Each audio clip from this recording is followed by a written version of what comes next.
मराठी नेते आहात तरी मुलांना मराठीत शिकवत नाही.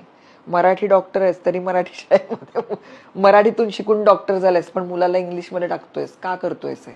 मराठी कलाकार असोत किंवा मराठी नेते असोत किंवा मराठी साहित्यिक असोत, शेवटी ते सामान्यच लोक आहेत, नागरिक आहेत. आणि जी अपेक्षा आपण असं करतो ना की मराठीत तुम्ही काम करता आणि तुमच्या मुलांना मराठी शाळेत शिकवत नाही, हा प्रश्न आपण सगळ्यांनाच विचारला पाहिजे. आपल्या राज्यामध्ये दुर्दैवाने शिक्षण हा सगळ्यात मोठा उद्योग आहे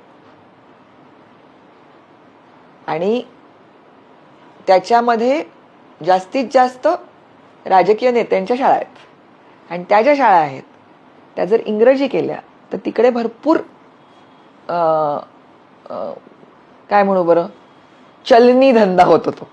त्याच्यामुळे मराठी शाळांमध्ये कुणाला काही रसच नाहीये. पडेनात का बंद, काय बिघडतंय असं होतं. पूर्ण व्हिडिओ बघण्यासाठी HBT मराठीच्या YouTube चॅनलला नक्की व्हिजिट करा.